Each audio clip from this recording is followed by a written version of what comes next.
Mesdames, Messieurs, bonsoir, bienvenue à cette grande édition d'information sur la télévision Labari. Le président de la République, Issoufou Mahamadou, a procédé ce matin au lancement des travaux du mémorial dédié aux martyrs. Un mémorial qui vise à immortaliser les martyrs tombés sur le champ d'honneur en défendant la patrie. Le compte-rendu de Adam Ousmana et Sadou Toumi. La présente cérémonie regroupant veuves, orphelins des forces de défense et de sécurité tombés au champ d'honneur et des officiels avec à leur tête le président de la République témoigne de la reconnaissance de la patrie à l'endroit de ses fils qui ont payé de leur vie à défendre la nation contre ses ennemis. Occasion pour le ministre de la Défense de rendre un hommage mérité aux forces de défense et de sécurité et de souligner l'importance du monument dont la présente cérémonie marque le lancement des travaux. Nos vaillantes forces de défense et de sécurité ont défendu avec courage et dignité chaque portion de notre territoire. Notre pays a hélas et bien souvent payé le prix fort, celui du sang de ses enfants, civils comme militaires. C'est au nom de ce devoir de mémoire et pour nous rappeler constamment la dette à l'égard de nos morts que le président de la République, chef de l'État, chef suprême des armées, son Excellence M. Issoufou Mahamadou, a pris l'engagement dès 2018 à ériger un mémoire à leur nom. Un tel monument, érigé au point central de notre capitale Niamey, marquera à jamais notre reconnaissance pour nos compatriotes disparus sur le champ de bataille. Il sera le témoignage éternel du sacrifice qu'ils ont consenti pour la nation. En marge de cette cérémonie, le chef suprême des armées n'a pas caché sa gratitude à l'endroit des forces de défense et de sécurité. La nation nigérienne tout entière doit leur rendre hommage. La nation nigérienne tout entière doit leur témoigner son éternelle reconnaissance. C'est au nom de la nation que le gouvernement, pour perpétuer leurs souvenirs, a décidé de construire un mémorial des martyrs afin de perpétuer leur mémoire. Vaillants soldats, les filles et fils du Niger ne vont jamais vous oublier et sont très reconnaissants pour votre ultime sacrifice afin de préserver l'intégrité du territoire national et leur quiétude sociale.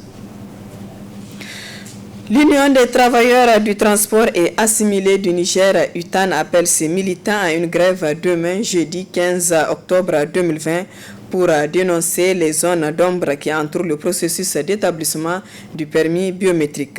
UTAN conteste également le contrôle de permis ancien format sous peine de sanction. On écoute Mohamed Gamachi, il est le secrétaire général de l'UTAN. Nous ne sommes pas contre les innovations. Loin de là, au contraire, nous sommes pour, mais les innovations qui respectent la loi. Et on ne peut pas aussi nous imposer de changer nos permis ancien format en nouveau format d'une manière forcée. Et il argue que c'est un décret, que c'est une loi, que c'est la réglementation. Mais les décrets, les lois, elles se valent. Quelle est la loi supra-constitution? Dans la Constitution, il est dit clairement qu'une loi est rétroactive quand elle confère des avantages aux citoyens. Les gens oublient cette disposition constitutionnelle et font ce qu'ils veulent parce qu'ils estiment comme que nous sommes des moutons et nous sommes des étrangers. Qu'il faille mettre bâton avant la fin du deuxième et dernier mandat du président, que lui, il amasse une fortune, que tous les détenteurs de permis ancien format, qu'ils prennent à chacun 10 700 pour donner à la société de sa femme. Cette arnaque ne passera pas et elle ne va pas passer. La lutte, nous unis, nous vaincrons. Et Inch'Allah, nous allons continuer ce combat. En dehors de ces deux points de revendication, nous avons aussi la revendication liée à la cherté des prix des hydrocarbures. Les employés comme les employeurs d'être unis comme un seul homme pour défendre notre activité. Plus jamais ça, la lutte continue et Inch'Allah, le 15 va rentrer, le 15 octobre 2020 va rentrer dans l'annale de l'histoire du transport. Moins d'une semaine après le dépôt de la plainte de l'activiste politique Bana Ibrahim contre la société Haroun Printing pour tentative de corruption, cette société a réagi ce mercredi à travers un point de presse au cours duquel les responsables de Haroun Printing annoncent le dépôt aussi d'une plainte contre Bana Ibrahim. Précision avec Hassan Saleh Mustafa. La société Haroun Printing est une société... À travers cette sortie de la société, Haroun Print, en charge de l'établissement du permis biométrique, vise d'abord à apporter ses précisions. Depuis l'installation de cette société dans ce pays, mais c'est que beaucoup ignorent, cette société a eu une félicitation d'une des sociétés concurrentes dans l'appel d'offres, ce qui est rare en Afrique. Et cette société, c'est pour la première fois que la société se trouve en Afrique. La société a travaillé en Irak, la société a travaillé aux États-Unis, dont on a des associés. La société a travaillé en Australie, à Paris, en France et dans beaucoup de pays. Mais c'est la première fois que la société se trouve en Afrique. Cette société, vous allez être surpris de savoir la date de création qui est juste après la Seconde Guerre mondiale en 1946. En 1946. Et actuellement, la société a été félicitée et a obtenu le trophée de meilleure société en informatique dans le monde. Et puis, revenir sur la plainte déposée contre la société par l'activiste politique Bana Ibrahim pour tentative de corruption dont elle a fait l'objet. Haroun Print, de son côté aussi, décide de déposer une plainte contre l'activiste. La société a décidé de porter plainte contre le sieur Ibrahim Bana pour la tentative d'extorsion de fonds. Pour une tentative d'extorsion de fonds, parce que là, un audio qui, j'ai eu de mal à écouter cet audio, et l'audio est là, quand Ibrahim disait que lui, il est déjà chez le procureur de la République pour retirer sa plainte. Mais j'attends, ton ami, il a appelé par mon nom, amène-moi l'argent pour que je retire. C'est accablant et c'est honteux pour notre pays.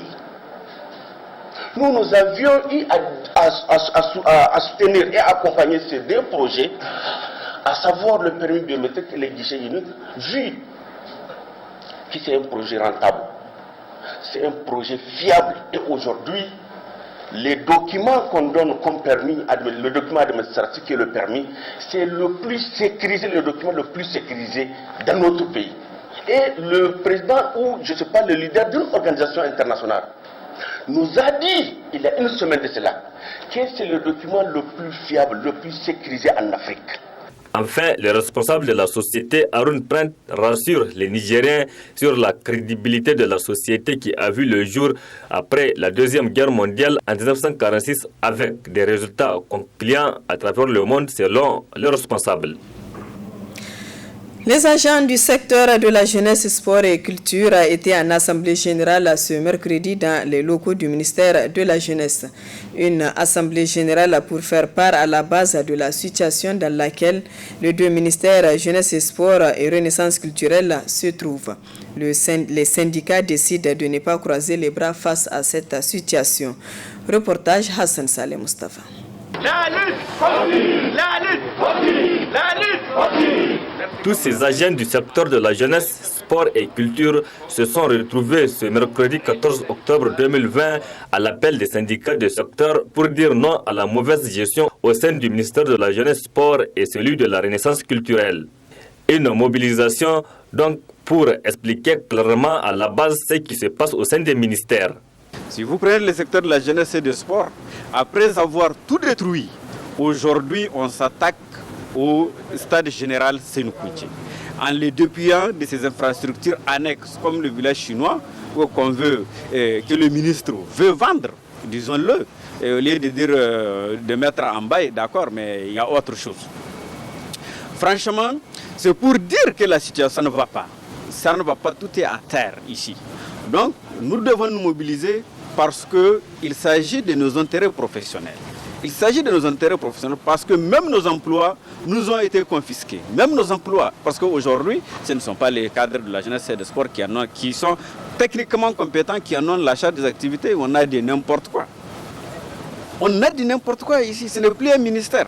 Au niveau de la renaissance culturelle, c'est le même problème. Parce que ce qui se passe à la renaissance culturelle est aussi pire que ce qui se passe à la jeunesse et au sport.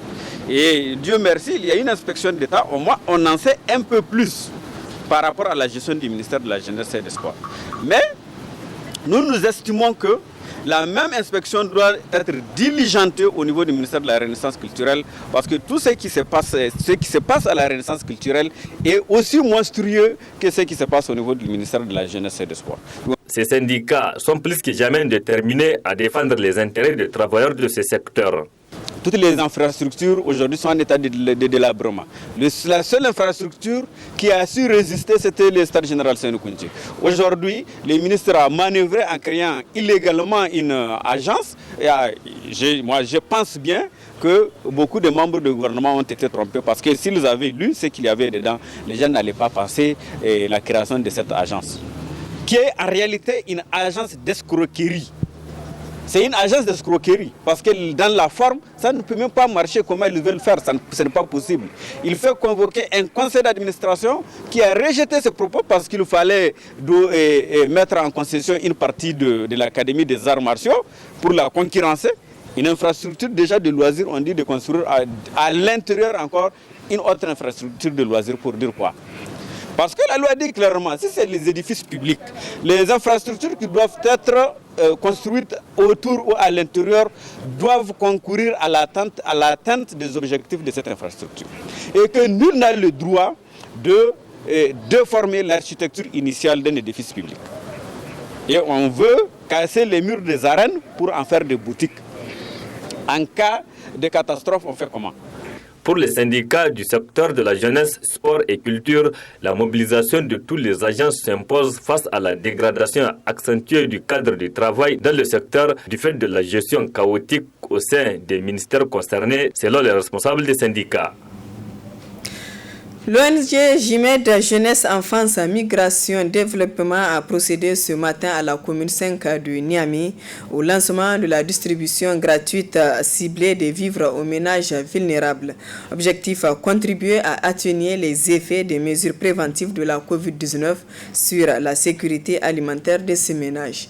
Le compte-rendu de Nafisa Yahaya et Chebou Guissou. Organisée par l'ONG Jeunesse, Enfance, Migration, Développement JIMED, cette activité a pour objectif la distribution gratuite ciblée de vivres au profit des ménages vulnérables affectés par les mesures restrictives de prévention de la COVID-19. Comme vous le savez, le déclenchement de la pandémie de la COVID-19 au Niger en mars 2020 a amené le gouvernement à prendre diverses mesures en vue de la prévention de la propagation de la dite maladie. Ces mesures, bien que nécessaires, ont aggravé et ou fait basculer plusieurs personnes en situation de vulnérabilité en perturbant les activités économiques le fonctionnement des marchés ainsi que les capacités de résilience des populations. C'est donc pour contribuer à atténuer les effets sur les ménages vulnérables de ces mesures que l'ONG JIMED a sollicité et obtenu un soutien du projet GIZ Appui au dispositif pour organiser la présente distribution gratuite ciblée dans la ville de Niamey. L'objectif général de cette activité est de contribuer à atténuer les effets des mesures préventives de la COVID-19 sur la sécurité alimentaire des ménages et personnes vulnérables. Une initiative financée par la coopération allemande avec l'appui technique de la GIZ à travers son projet dispositif national de prévention et de gestion des crises alimentaires. C'est par ce projet que la GIZ appuie l'opération de distribution gratuite des vivres alimentaires qui va commencer aujourd'hui.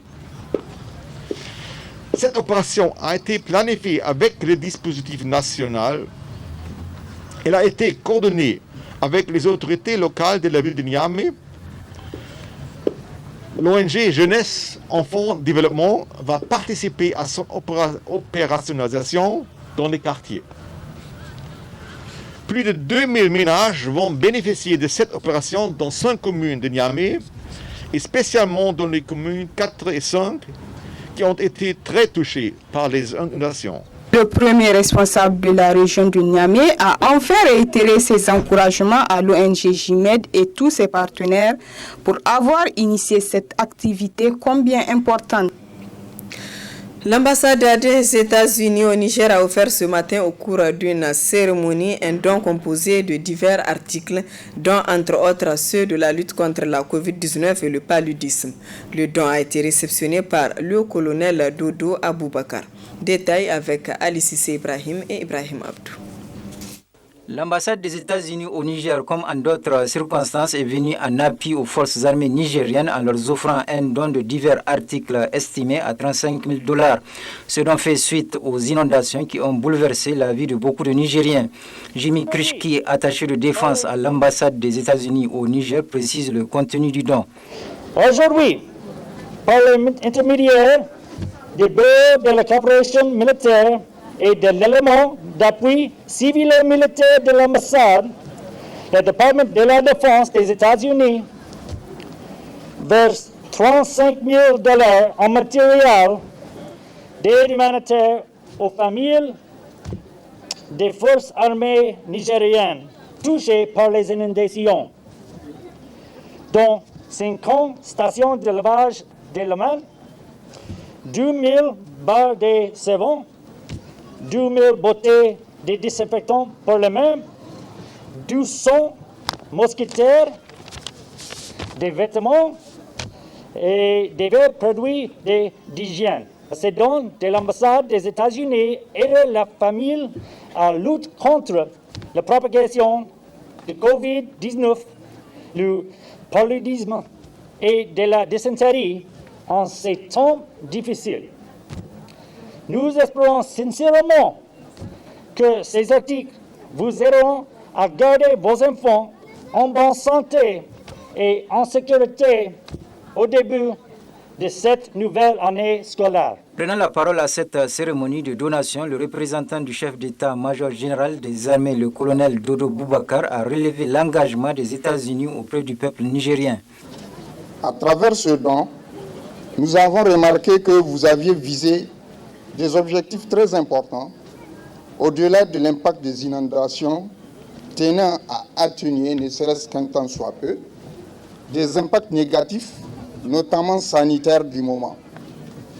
Je vais parler là en partant de la composition de ce don des matériels et consommables, utiles premièrement pour le renforcement des mesures barrières dans le cadre de la lutte contre la pandémie du Covid-19, les maladies d'origine hydrique, et deuxièmement, pour la prévention du paludisme qui évolue actuellement sous un mode épidémique en cette fin de saison pluvieuse. Monsieur le colonel, soyez rassurés que ce don parviendra aux bénéficiaires qui en feront, nous en sommes convaincus, un très bon usage. Enfin, après avoir réceptionné le don offert par l'ambassade des États-Unis au Niger, le colonel Dodo Boubacar n'a pas manqué de dire que tout sera fait pour que les bénéficiaires entrent en possession du don. Cérémonie d'ouverture ce matin au centre de conférence Mahatma Gandhi de l'atelier national de validation de la stratégie nationale de prévention de la radicalisation de lutte contre l'extrémisme violent. Un atelier qui a vu la participation de plusieurs invités de marque. Le compte-rendu de Assama Oseidou et Aboubakar Souley. Contribuer à créer les conditions optimales favorables à la stabilité du Niger, au renforcement d'une paix sociale durable et à l'amélioration de la stabilité du Niger, au renforcement d'une paix sociale durable et à l'amélioration de la sécurité humaine, tels sont entre autres objectifs du document de validation de la stratégie nationale de prévention de la radicalisation et la lutte contre l'extrémisme violent. Depuis quelques années, notre sous-région fait face à des défis sécuritaires multiformes, dont les plus préoccupants sont les extrémismes violents. Ces extrémismes violents, dont le terrorisme est la forme la plus emblématique et la plus dangereuse, sont l'œuvre de groupes de personnes radicalisées.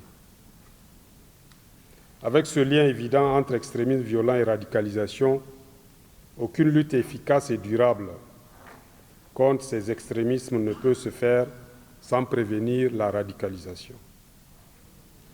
Grâce aux nombreux efforts consentis à tous les niveaux, notre pays a réussi à empêcher la sanctuarisation des groupes terroristes sur son sol. Cependant, il ne fait l'ombre d'aucun doute que ces groupes comptent dans leur rang quelques jeunes Nigériens radicalisés. Cet état de fait est préjudiciable non seulement à la sécurité des populations, mais aussi au développement socio-économique des régions touchées par l'extrémisme violent. Partenariat pour la paix, P4P, ce travail soutenu par l'Agence américaine pour le développement international USAID, il se situe dans une logique d'intégration régionale voulue par les États membres du G5 Sahel pour une meilleure réponse au phénomène de la radicalisation et de l'extrémisme violent dans le Sahel. Le programme Partenariat pour la paix est soutenu par la USAID à travers le partenariat transsaharien de lutte contre le terrorisme. Avec d'autres programmes, CVE et des efforts de développement plus larges, le projet contribue à l'objectif du gouvernement des États-Unis pour réduire la vulnérabilité à l'extrémisme violent au Niger et en Afrique de l'Ouest. Le secrétaire général de la présidence a, dans son discours d'ouverture, rappelé au public que la radicalisation, l'extrémisme violent et le terrorisme sont autant des concepts que des réalités qui menacent au quotidien la vie de la sous-région. Radicalisation, extrémisme violent et terrorisme sont autant de concepts que des réalités qui menacent au quotidien la vie des populations nigériennes et celle de la sous-région. De nombreuses actions ont été entreprises et sont en cours pour réprimer les extrémistes violents. En complément de ces efforts louables de répression, la prévention est indispensable. La présente stratégie dont notre pays va se doter est d'abord l'émanation d'une forte volonté politique au niveau national. Cette stratégie est aussi l'aboutissement d'un long processus diplomatique qu'il est bon de rappeler. Dans cette dynamique, le secrétariat exécutif du G5 Sahel, en partenariat avec le programme Partenariat pour la paix de l'USAID, a élaboré un guide régional de référence afin d'appuyer les États membres dans leurs efforts spécifiques pour promouvoir une plus grande cohérence ainsi qu'une approche transnationale et régionale dans la réponse à une menace multiforme et évolutive que constitue la radicalisation, mais menant vers l'extrémisme violent. Cette initiative a été saluée par le secrétaire permanent du G5 Sahel, dont les pays membres participent à cette session par visioconférence élargie au Ghana et au Sénégal. Swiss UMF University of Niger a organisé ce matin une conférence à l'endroit de ses étudiants. Une occasion pour ces étudiants d'échanger sur le rôle du médiateur de la République, mais aussi et surtout davantage à connaître l'institution, la médiature de la République. Le compte rendu de Nafissa Zakou. C'est dans le but de renforcer l'esprit civique et patriotique de ces étudiants que SUS-UMF University of Niger organise la présente conférence. Cette dernière, d'une importance capitale, vise à faire une présentation de la médiature de la République en présence du président de l'institution, Maître Ali Sirfi Maïga. En tant que professionnels, qu'ils soient juristes, qu'ils soient diplomates, qu'ils soient managers, ils doivent aussi être conscients de leurs droits, de leurs devoir envers la nation. Et dans ce rôle de connaître son droit et son devoir, il y a aussi le fait de connaître la République, de connaître les institutions de la République, qui les animent, comment fonctionnent les institutions de la République. Donc c'est dans ce cadre que nous avons chaque année académique la semaine de l'étudiant, et au cours de la semaine de l'étudiant, nous allons à la découverte des institutions de la République, surtout les plus méconnues, comme le rôle du médiateur de la République. Donc c'est quelque chose de très très déterminant pour nos étudiants, et aujourd'hui nos étudiants ont été très édifiés en ce qui concerne le rôle du médiateur de la République, comment fonctionnent les recours au médiateur de la République, quel est le champ de compétences du médiateur de la République. C'est quelque chose de très important pour nos étudiants. Tout en saluant cette initiative de SUS-UMF University of Niger, le médiateur de la République s'est dit très ému du choix porté à son nom en tant que garant du droit d'accès à l'information. Vous m'avez donné l'occasion de commencer et je ne vais pas m'arrêter ici. Je crois que les 8 régions du Niger, je ferai le tour dans toutes les universités pour porter l'information, pour présenter mon institution. Parce que nous avons le devoir de mettre à la disposition du monde scolaire les éléments d'information sur l'organisation et le fonctionnement de nos institutions.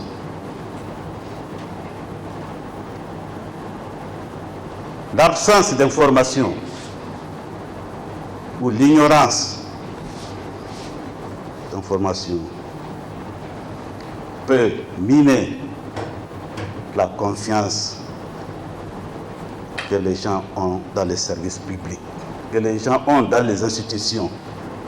L'absence d'information peut constituer une atteinte aussi à la démocratie et à la cohésion sociale. Et l'absence d'information peut aussi conduire à une défiance de l'autorité. C'est pourquoi votre initiative, elle est bonne, elle est à saluer, elle est salutaire. Après une large présentation du médiateur ainsi que celle de son institution, les étudiants participant à cette conférence n'ont pas manqué de poser des questions auxquelles le médiateur a donné des réponses claires et concises. Depuis quelques jours, on observe des perturbations sur l'accès au réseau Internet, ce qui crée du coup des désagréments chez de nombreux utilisateurs. Qu'en pense la population de Niamey? Élément de réponse dans cet élément qui va suivre. En tout cas, on n'a pas de qualité.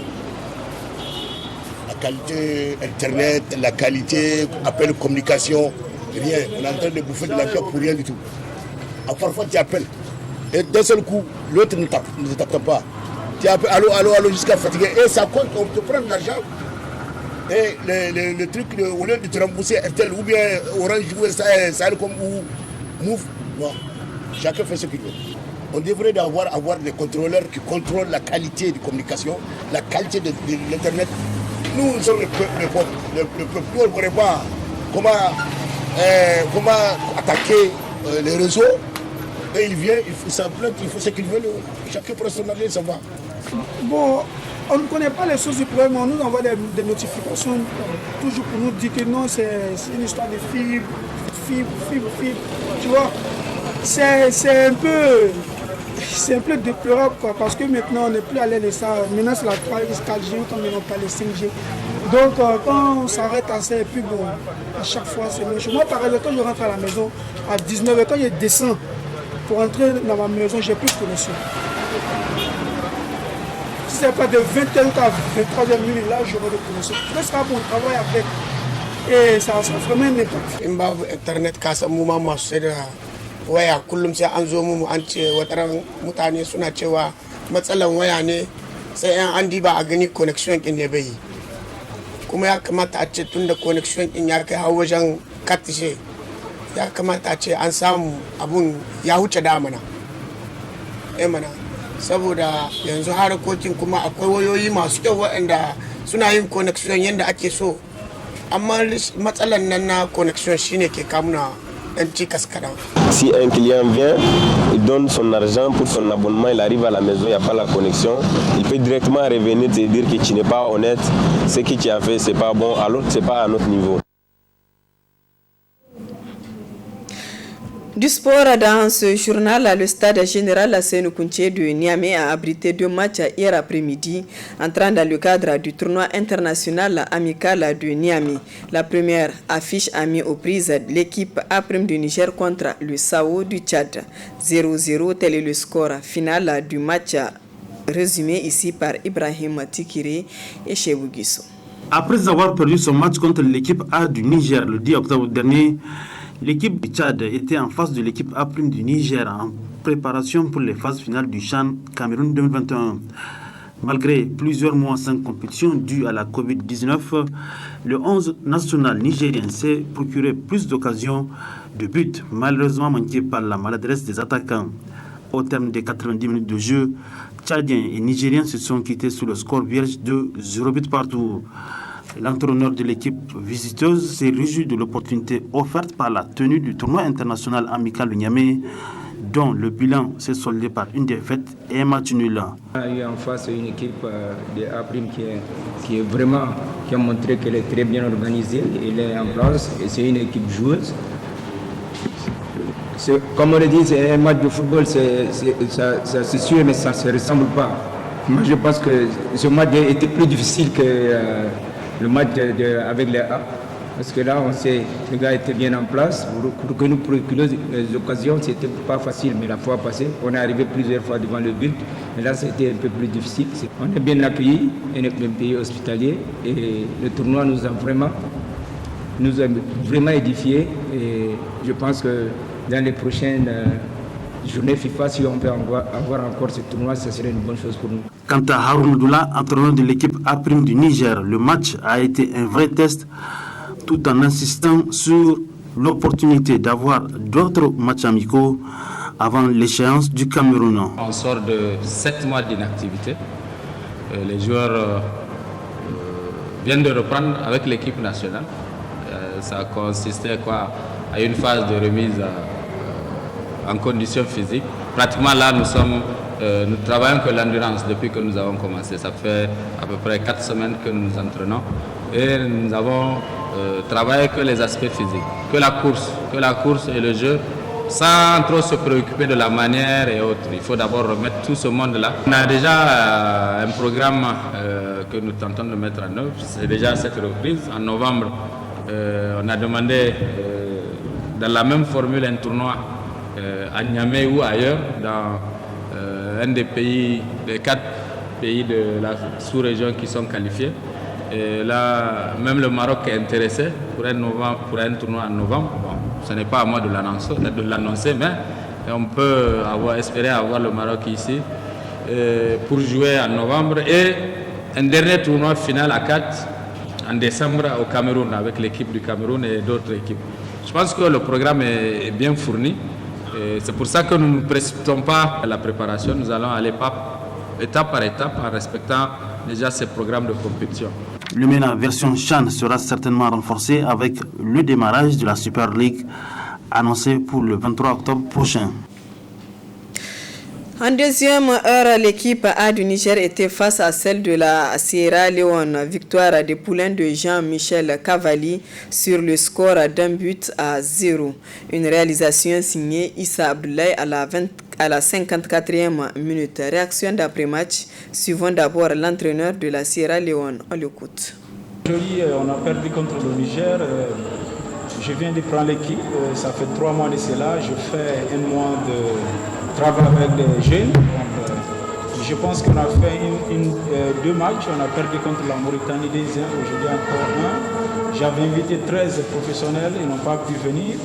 On n'a qu'une seule, le numéro 11, que vous voyez que j'ai fait le changement avec. Donc je pense que c'était un bon match. En Sierra Leone, c'est un petit pays. Donc on évolue un peu avec ça. Et puis on prépare un match contre le Nigeria qu'on va jouer le 9 et le 14 mois prochain. Donc je pense que le résultat, ce n'est pas seulement que le résultat que je voulais, je vais essayer mon équipe, comment je peux jouer contre le Nigeria à l'aller-retour.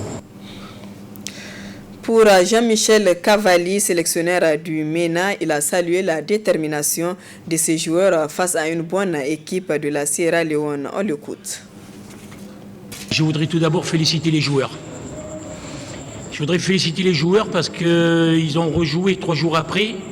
Et dans l'équipe, il y avait un seul joueur titulaire qui avait repris. Les 10 autres n'ont plus joué depuis la Covid du mois de mars. Et répéter 2 matchs avec l'intensité que nous avions mis contre le Tchad, ce n'était pas très évident. Ensuite, moi, pour répondre à vos questions, j'ai analysé un petit peu cette équipe. C'était une équipe qui jouait long, kick and rush, à l'anglaise. Et nous, notre force défensive, c'est sûrement pas la vitesse. Et ils ont un joueur exceptionnel devant, exceptionnel. D'ailleurs, le premier ballon, c'est lui qui l'a touché de la tête. Et il me fallait avoir un joueur de qualité. Je pense que ça a été le bon choix. Parce qu'en première mi-temps, ils ont eu des balles de contre. Et si on n'avait pas joué comme ça, je pense que ça aurait été compliqué. Par contre, ce que je peux vous dire, c'est que Ballet m'a donné une réponse. Il a donné non seulement une réponse à moi-même, il a donné une réponse au public, et il a donné une réponse à l'équipe du grand joueur que ça peut être. Parce qu'il a dominé ce joueur, il a étouffé, il lui a pris tous les ballons de la tête après ce premier ballon qu'il a perdu, et il a fait un match exceptionnel. Vous avez vu qu'après le premier but, je suis passé à 3 milieux de terrain.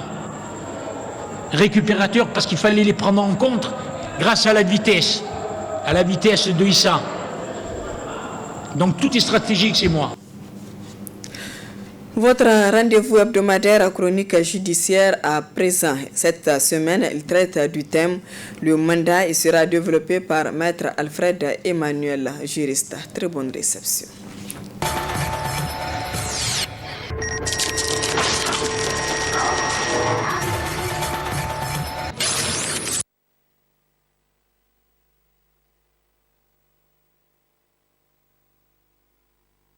Au terme de l'article 1984 du Code civil,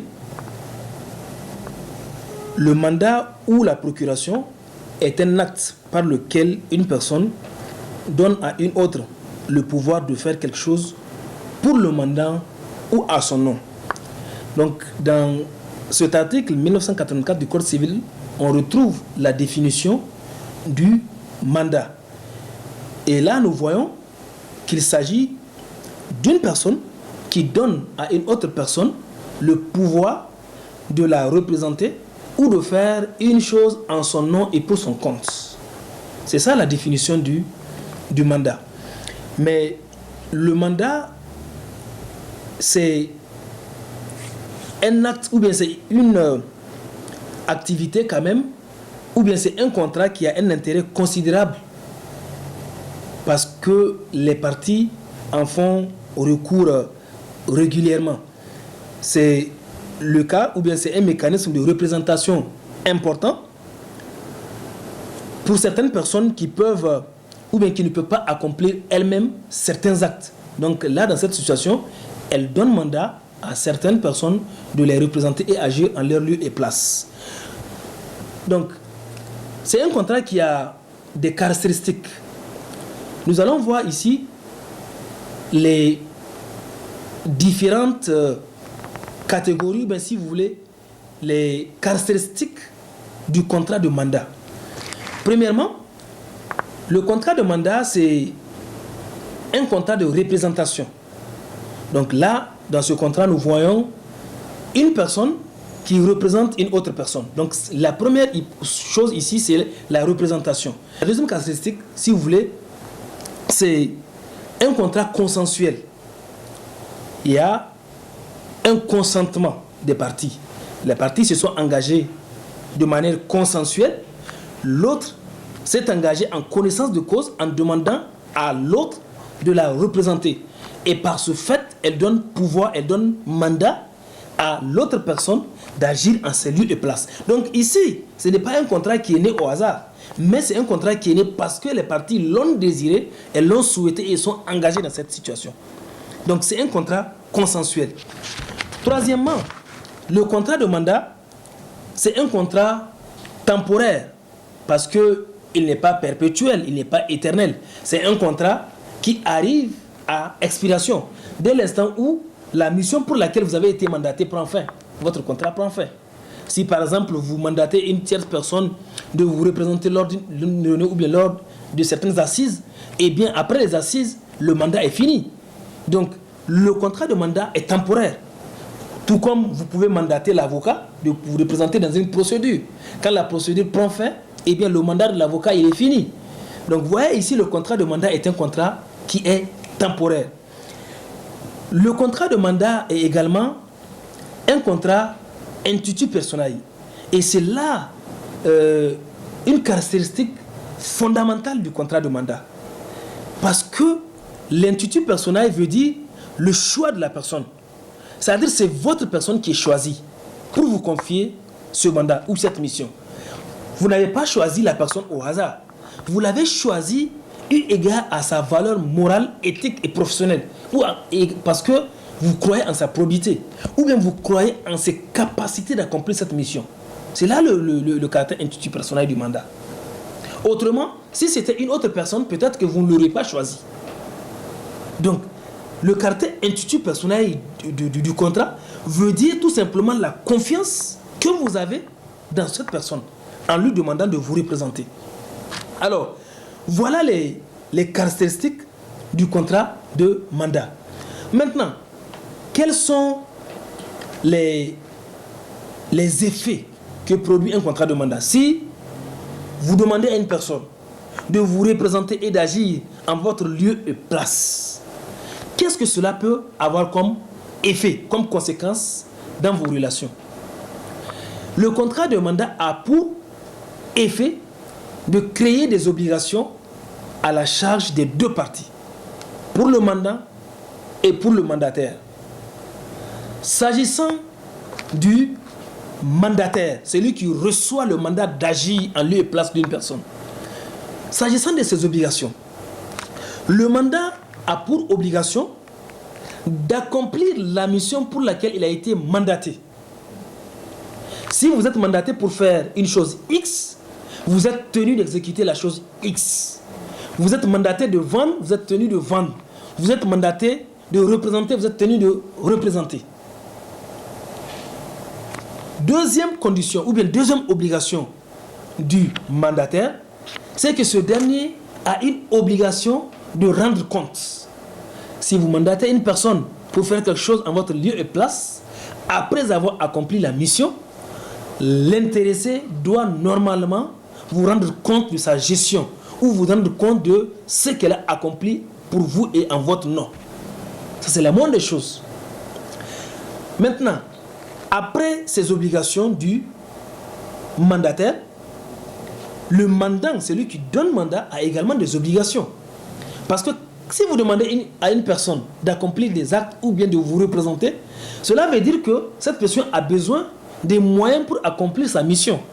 Donc là, ça veut dire que le mandant doit donner les moyens nécessaires au mandataire afin de réussir et d'accomplir sa mission.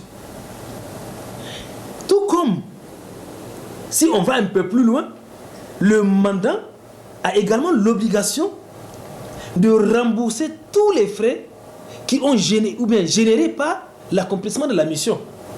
Je vous donne un exemple banal. Si, pour accomplir votre mission, le mandataire a pris un moyen de transport, il a payé des frais de transport, eh bien vous êtes tenu de lui restituer, de lui rembourser les frais de transport.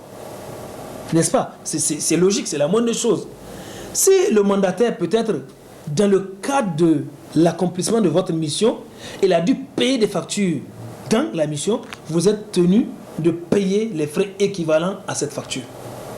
Ça, c'est l'obligation qui incombe au mandant. Donc, là, vous voyez, le mandant a l'obligation de mettre les moyens à sa disposition, à la disposition du mandataire, et il a également l'obligation de payer les frais générés par l'accomplissement de la mission. Maintenant, il y a une dernière question qui se pose au mandant. C'est celle de la validité du mandat. Souvent, vous pouvez assister à des situations dans lesquelles le mandat peut être remis en cause. Vous donnez un mandat à une tierce personne pour vous représenter et agir en votre lieu et place, mais ce mandat peut trouver opposition de la part des personnes vers lesquelles on devait, ou bien vous avez envoyé le mandataire. Maintenant, c'est pourquoi souvent certaines personnes requièrent les services de la police pour légaliser la signature du mandat, ou bien les services des notaires pour constater cette signature et la légaliser.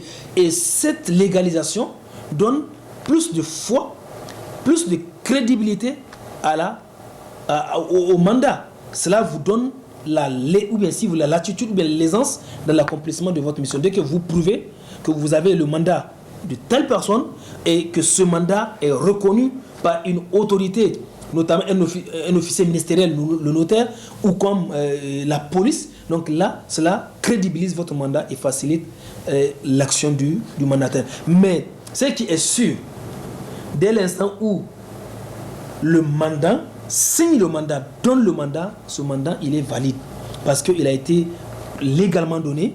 La loi, notamment le code civil que nous avons cité, reconnaît le mandat, prévoit la possibilité de donner mandat et par conséquent ce qui a été fait, et donc ce mandat est un mandat valide.